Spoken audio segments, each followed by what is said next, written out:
네, 이어지는 시간은 허반석의 작전 리포트 시간입니다. 분석에 신 허반석 전문위원 바로 만나보도록 하겠습니다. 안녕하세요. 네, 안녕하세요. 네, 반갑습니다. 주말 잘 보내시고 오셨어요? 네, 잘 보냈습니다. 네, 알겠습니다. 이번 주 장은 좀 중요한 이슈가 많기 때문에 대응을 잘해봐야 할 것 같아요. 네, 그렇기 때문에 저희 오늘 어떤 리포트 분석해볼지 바로 화면으로 만나볼까요? 네, 이번 주 업종 리포트는 제약바이오 리포트입니다. 백신과 혈전, 그리고 CMO라는 분석인데요. 이번 주 한미 정상회담에서 백신 스와프 협력 기대감이 커지고 있습니다. 벌써 지난주 금요일 날 백신 위탁 생산 관련주들 주가 상한가 달성하는 모습 그려지기도 했는데요. 이에 대한 자세한 분석 리포트 해드리겠습니다. 네, 이번 주는 한미 정상회담과 관련된 섹터 리포트를 살펴보려고 합니다. 먼저 월요일은 제약바이오 업종에서 백신과 CMO 쪽으로 좀 집중을 해보고요. 화요일은 반도체를 중심으로 전기전자 업종을 볼까 합니다. 수요일은 휴일이기 때문에 목요일은 2차 전지 섹터 살펴볼까 하고요. 금요일은 통신, 5G 관련된 업종 리포트를 한미 정상회담이 있기 때문에 이 부분에 포인트를 맞춰서 좀 말씀을 드려보고자 합니다. 이미 앞서서 한미 정상회담에 대해서는 많은 이야기들 이슈를 좀 다룬 것 같습니다. 대부분 조 바이든 대통령의 반도체 그리고 배터리, 공급망 강화, 바이 아메리칸, 그린 뉴딜 이러한 정책들에 기업들이 어떻게 선제적 대응을 할 것인가 이러한 성격이 조금 더 짙은 모습입니다. 정상회담과 맞물려서 우리 기업들도 많은 투자 계획들이 조금 구체화될 전망입니다. 삼성, SK, LG그룹 등 주요 경영진들이 동행하는 그런 모습입니다. 구체적 회담 의제가 확정되지는 않았지만 대한상공회의소 회장 직책으로 SK 최태원 회장이 방문을 하고 삼성전자 김기남 부회장, LG에너지솔루션 김종현 사장, SK바이오사이언스 안재용 사장 등이 참석자로 거론되고 있는 그런 모습입니다. 이렇게 국내 4대 그룹의 미국 현지 투자 규모만 따져본다 해도 40조 원에 육박하는 그런 모습이고요. 이 중에 삼성전자가 미국에 증설하는 파운드리 공장이 20조 원 규모로 절반 이상을 차지하는 모습입니다. 그 외에 현대차는 전기차 생산 설비 등 친환경 정책 대응에 약 8조 1천억 원 규모, LG에너지솔루션도 전기차 배터리 생산 능력 확보에 오하이오주 제2 합장 공장 2조 7천억 원 정도, SK이노베이션은 조지아주에 이미 1, 2 공장 건설 이외에 3, 4 공장 추가 건설 검토에 약 3조 원 규모, 삼성 SDI도 미국 내 합작회사 공장 건설 검토 중이다라는 소식들이 연이어 보도되고 있는 그런 모습입니다. 코로나19 백신 동맹에 대한 이야기를 오늘은 집중적으로 조금 말씀을 드려보고자 합니다. 한국질병관리청과 CDC, 미국의 질병통제예방센터가 서로 백신을 맞교환한다, 백신 스와프 MOU를 추진 중인 것으로 보도는 이어지고 있습니다.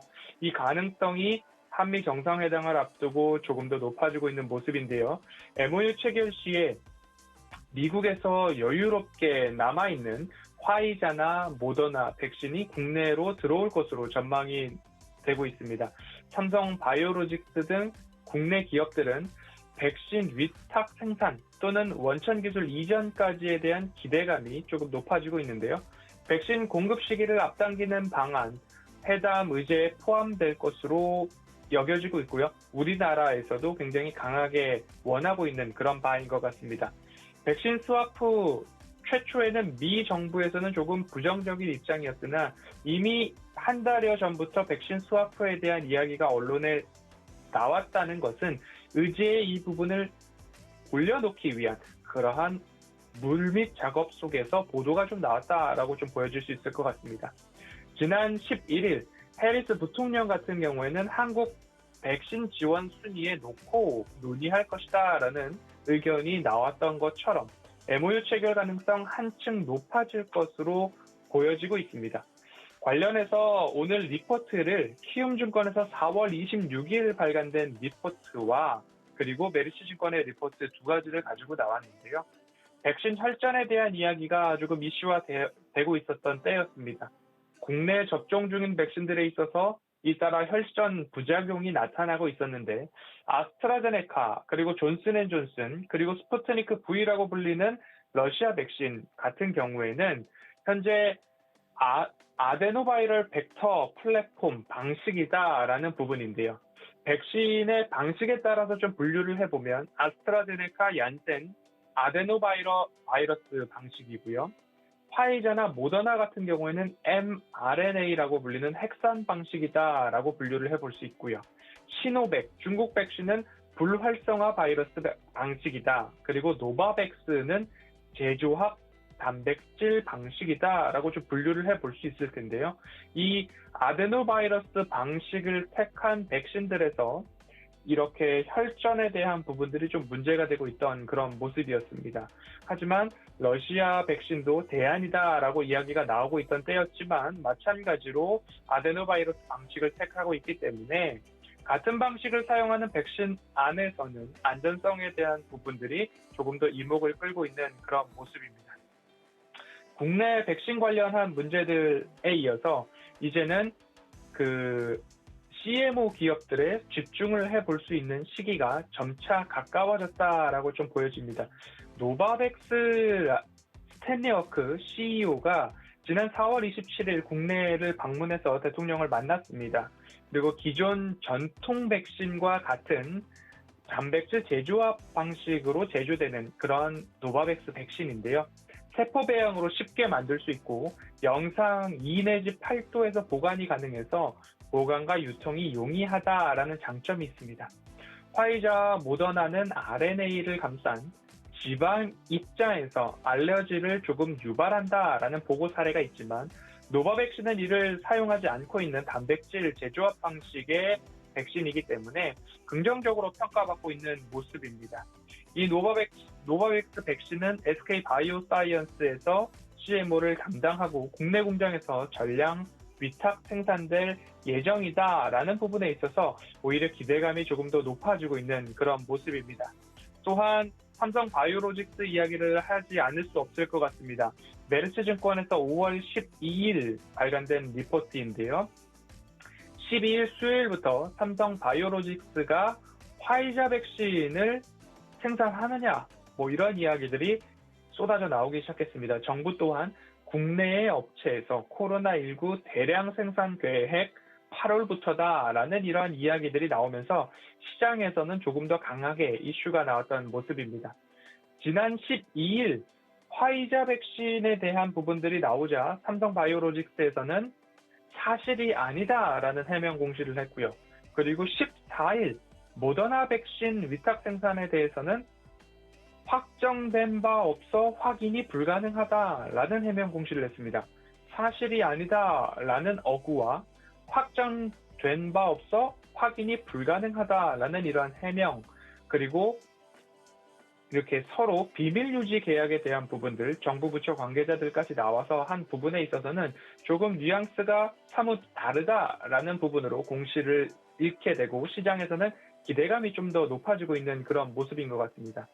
이 CMO에 대해서 조금 더 말씀을 드리면 DS와 DP라는 단어들을 보도를 통해서 좀 보시게 될 텐데 DS 같은 경우는 원재, 원료의약품이라고 보시면 될 텐데요. 이 원재를 생산하는 부분이다 보시면 되겠고요.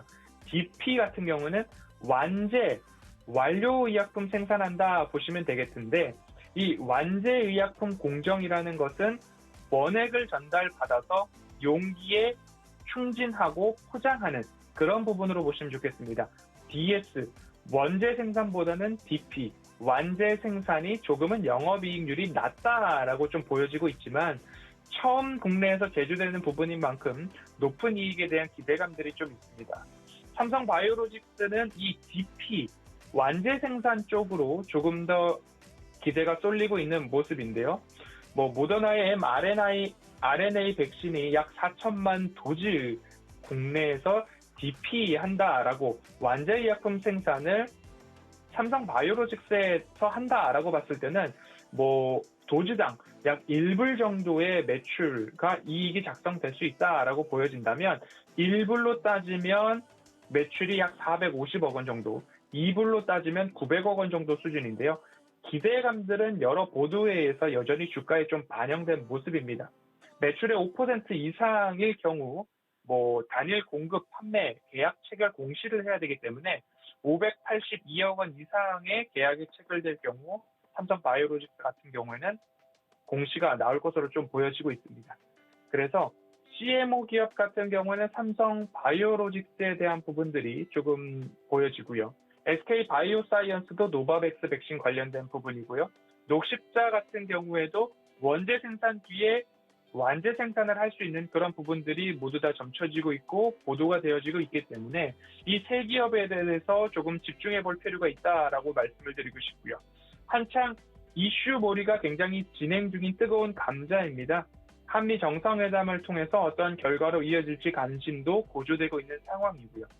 소문을 사서 뉴스에 팔아라 라는 이야기가 있기 때문에 너무 달리는 말에 올라타서 욕심을 내기보다는 장기적 관점에서 현 구간의 가격이 매수하기 매력적인 가격인지, 그리고 앞으로 이러한 것들이 구체화돼서 수주가 되었을 때에 매출액과 영업이익 측면에서 현 구간의 진입 매력이 얼마만큼인지 이 부분 꼭 살펴보셨으면 좋겠다 말씀드리도록 하겠습니다.